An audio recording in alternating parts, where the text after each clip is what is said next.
Hare Krishna, Krishna Krishna, Hare Hare, Hare Rama, Rama Rama, Hare Hare. Ó energia suprema de amor divina, eleva-me, envolve-me, protege-me. Namastê.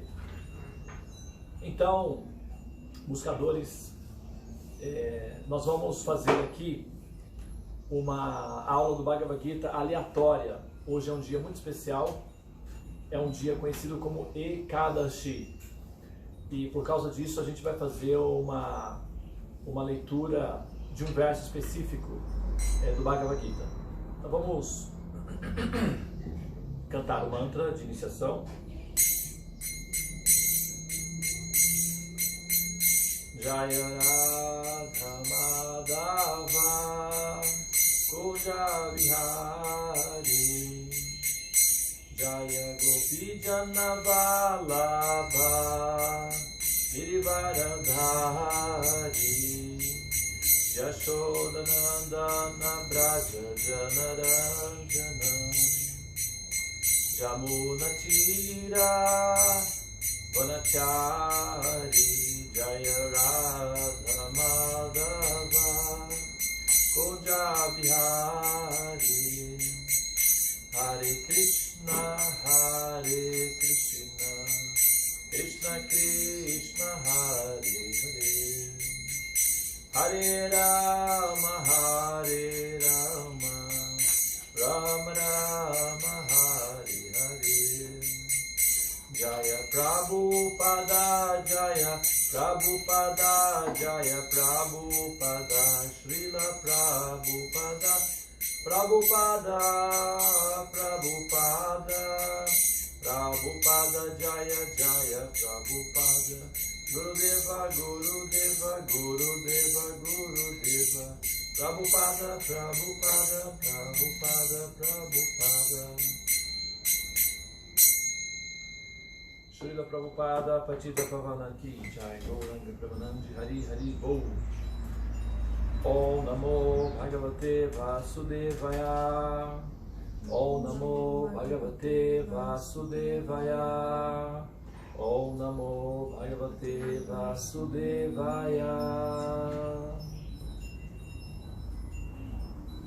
Então, vamos fazer aqui a leitura do Bhagavad Gita, texto do Bhagavad Gita como ele é. Nós vamos ler aqui do capítulo 9, verso 2, o conhecimento mais confidencial. Eu vou ler o verso em sânscrito. Raja Vidya Raja Guhyan Pavitra Nidhanutaman Prachaksha Bhagamandhamyan Susukam Kartu Avyayan. Tradução palavra por palavra. Raja Vidya, o rei da educação.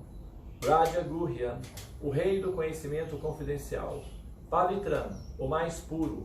Idan, este. Uttaman, transcendental. Prachaksha, experimentado diretamente. Avagaman, compreendido. Dhamyan, o princípio da religião. Susukam, muito feliz. Kartum, executar. Avyayan, perpétuo.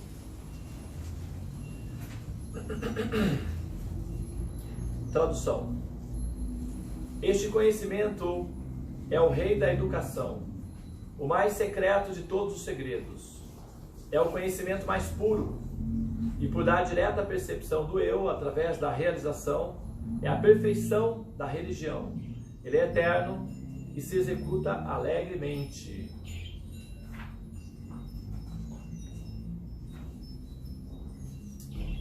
Então, eu vou ler aqui um pedaço do significado, porque o significado é bem longo, tem 2 páginas do significado, então eu vou ler uma parte do significado e vou dar uma breve explicação sobre esse verso. Este conhecimento é o rei da educação, o mais secreto de todos os segredos, é o conhecimento mais puro, e por dar direta percepção do eu, através da realização, é a perfeição da religião, ele é eterno e se executa alegremente. Raja Vidya, Raja Guhya. Pavitranidanu Taman, Prachakshavagaman Dharyan, Susukam Kartum Avyayan. Significado: este capítulo do Bhagavad Gita chama-se o Rei da Educação porque é a essência de todas as doutrinas e filosofias explicadas antes. Há 7 filósofos principais na Índia, dos quais Gautama, Kanada, Kapila, Janavalkya, Sandilya, Vaishvanara e finalmente Vyasadeva, o autor do Vedanta Sutra. De modo que não há escassez de conhecimento no campo da filosofia ou conhecimento transcendental. Então,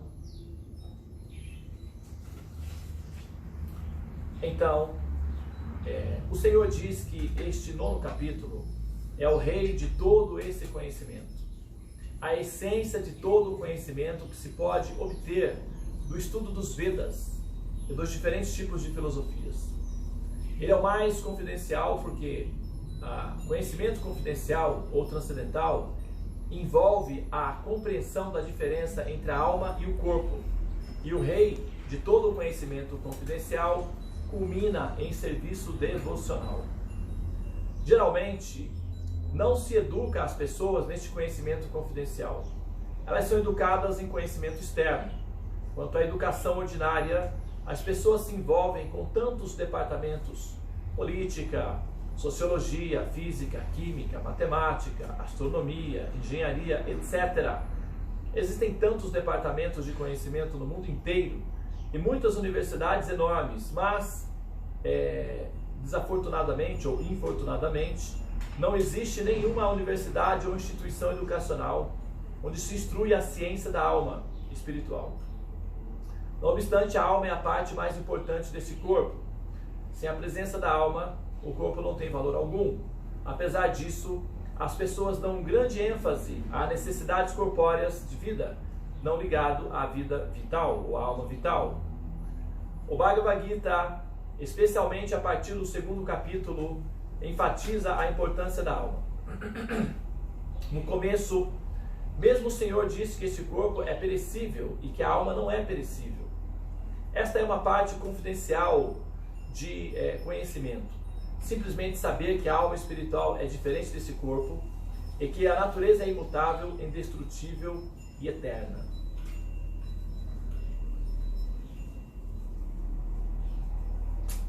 Vou ler mais uma vez esse parágrafo.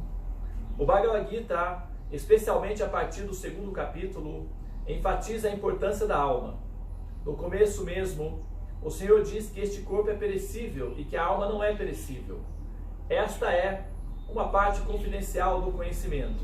Simplesmente saber que a alma espiritual é diferente deste corpo e que sua natureza é imutável, indestrutível e eterna. Om Jnana Timirandasya Gyananjana Shalakaya Chakshur Militam Jena Tasmai Shri Gurave Namaha. Eu nasci na mais obscura região da ignorância, porém o mestre espiritual está abrindo meus olhos com a achote do conhecimento transcendental, e ao mestre espiritual eu ofereço as minhas respeitosas reverências. Doncha Kalpa Taru Vircha Kripa Sindhu Gariva Chak Pachitanam Pavanebhyo Vaishnavebhyo Namo Namaha.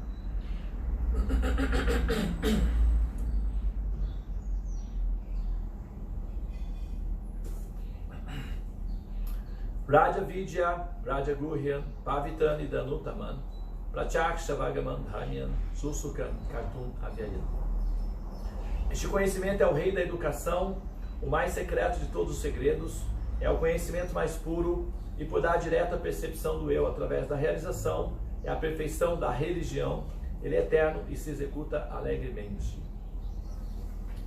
Bom, como está sendo mencionado aqui no próprio texto, esse conhecimento, ele Então ele é apresentado como sendo o ápice da aquisição de conhecimento. Ok?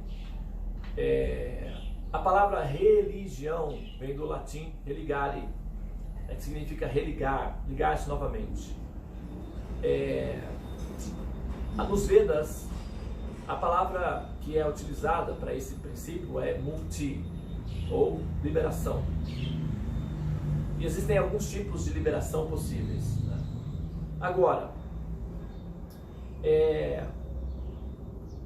como está sendo falado que esse é o ápice, é o rei, né? Raja significa rei.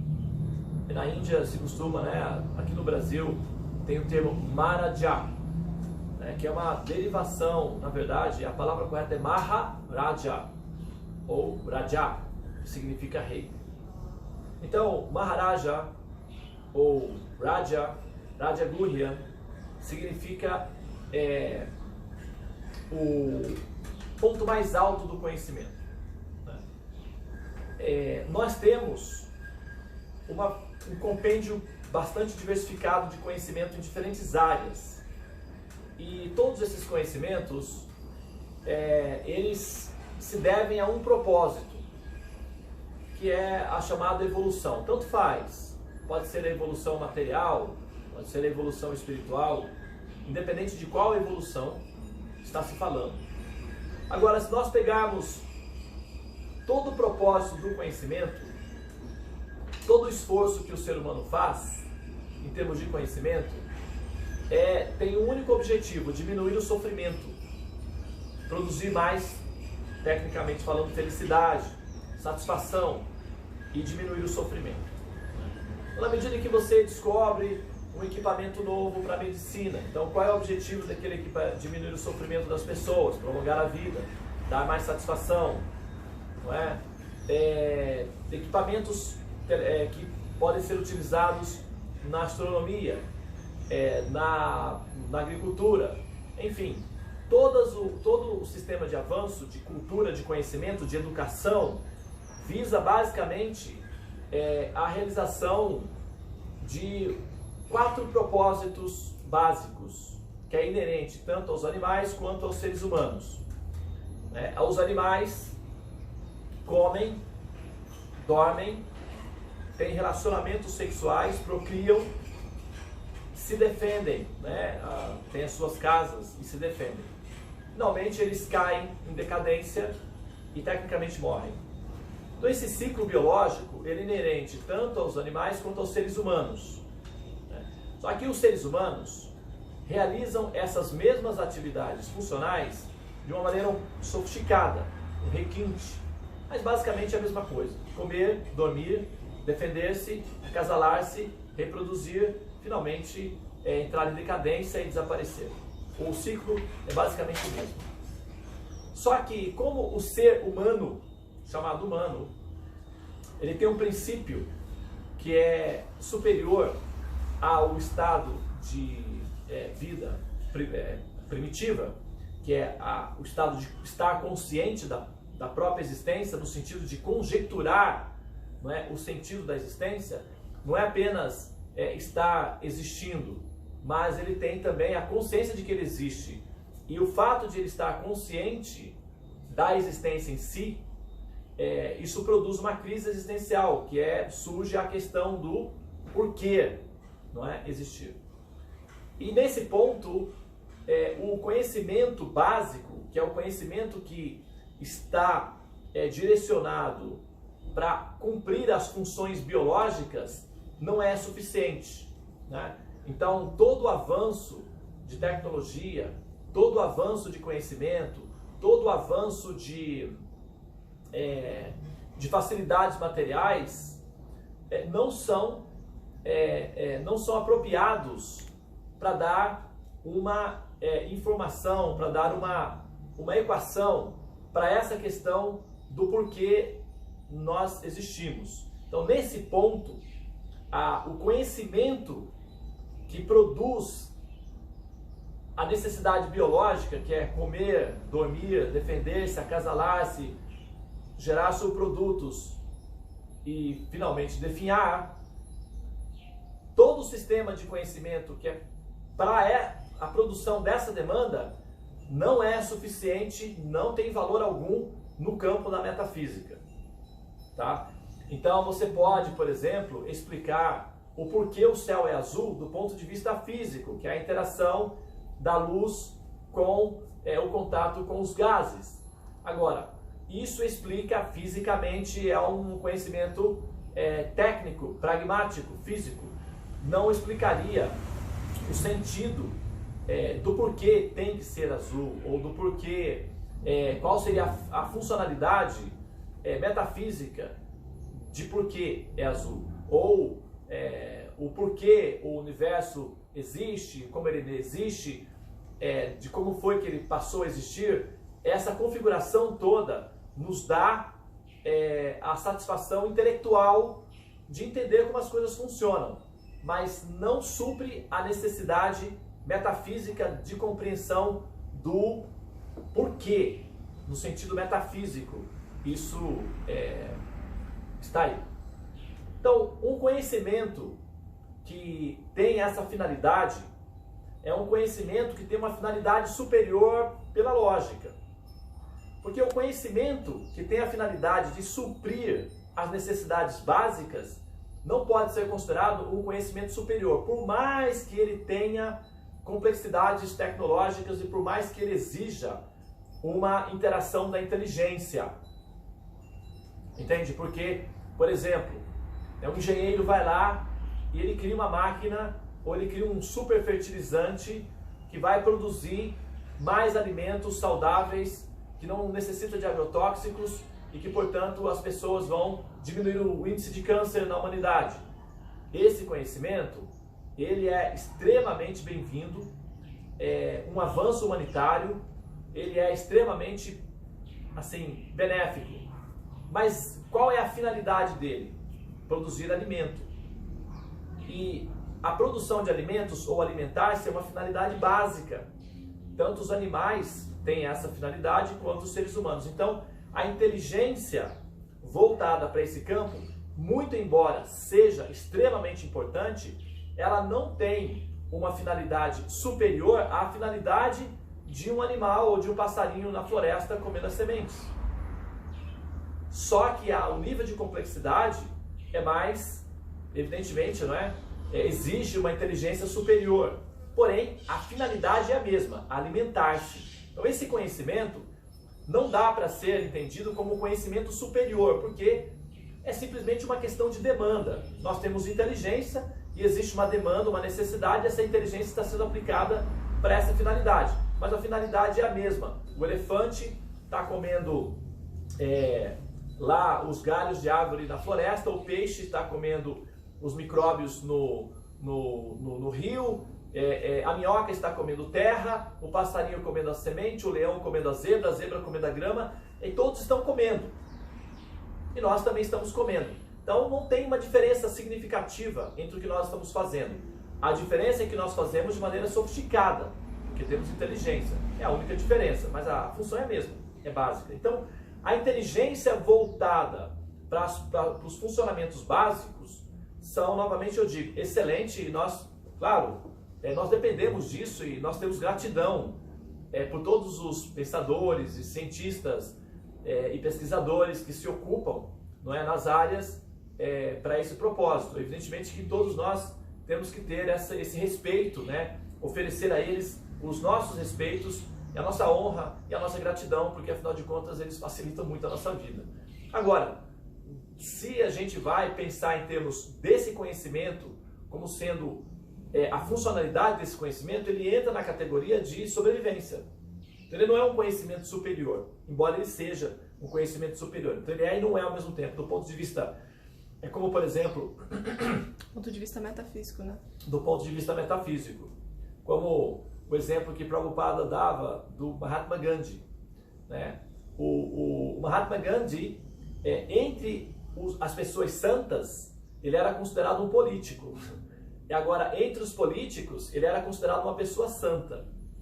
Então, assim, entre as pessoas que ignoram o sentido metafísico da existência, os conhecimentos materiais são, assim, o máximo, são super, mas entre aqueles que estão investigando o sentido metafísico da existência, os conhecimentos básicos, eles são funcionais.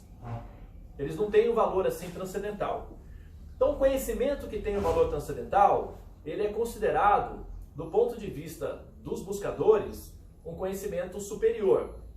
Dentre os conhecimentos que se predispõem ou se propõem a explicar a funcionalidade metafísica da existência, nós temos aí uma variedade de opções, um leque de opções de conhecimento. Você tem essa direção, você tem esse livro, você tem aquele livro, você tem aquela religião, você tem essa mitologia, você tem, não é, esse compêndio de um modo geral, ok? Então, você também tem o ateísmo, você tem o gnosticismo e nós temos também o deísmo, ok? E nesse sentido, o Bhagavad Gita está se apresentando, ou o próprio Krishna está se apresentando, ou apresentando o conhecimento do Bhagavad Gita como o conhecimento supremo, o rei do conhecimento, né? Eu sei que seria politicamente correto eu dizer aqui assim, que esse conhecimento, todos os conhecimentos são espirituais, nós respeitamos todos os conhecimentos, etc. Isso seria politicamente correto. E é isso que eu vou fazer. Eu vou dizer que todos os conhecimentos são conhecimentos importantes para o progresso espiritual da humanidade. E eu não estou falando nenhuma mentira quando eu falo isso, porque você tem os códigos morais dos conhecimentos embutidos nos sistemas religiosos, são educadores para a comunidade. Agora, quando nós entramos no campo da verificação da pessoa propriamente dita, porque quando nós entramos no campo do teísmo, ou da afirmação da existência de Deus, daí nós temos que apresentar, advogar, não é? Representar esse Deus de alguma forma. E nesse campo é que vão entrar as diferentes contradições. Então, num certo sentido, a posição mais segura, ou a posição mais confortável, seria assumir a posição do deísmo, em que nós utilizamos todos os conhecimentos filosóficos para apresentar a hipótese da existência de Deus, diante do fato de que nós estamos lidando com uma realidade simulada. Então nós precisamos de uma inteligência fora da simulação, que projete a simulação, ok?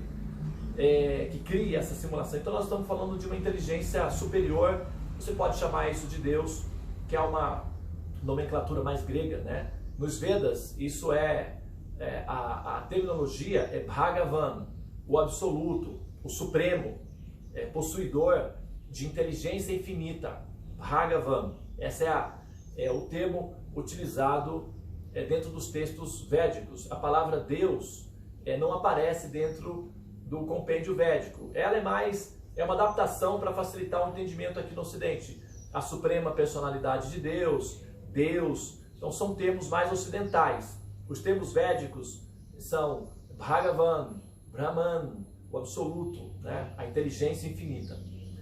Então, como o texto está dizendo que esse conhecimento é o rei de todo o conhecimento, porque ele dá a direta percepção do eu e ele é a perfeição da religião, ou seja, ele é a perfeição do Dharma. Dharma significa o caminho que levará o ser até a evolução, o caminho que levará o ser até a liberação do ciclo de samsara. Agora, olha só, ele é eterno e se executa alegremente, né? Por quê? A alma, ou o princípio ativo, é caracterizado por uma qualidade chamada Ananda, que significa bem-aventurança ou a felicidade, né? O que nós experimentamos na relação com a ilusão, com Maya, com a tridimensão, são pequenos fragmentos de felicidade, e esses pequenos fragmentos de felicidade nos dá uma percepção do que é a felicidade. Então, são pequenos estágios de felicidade.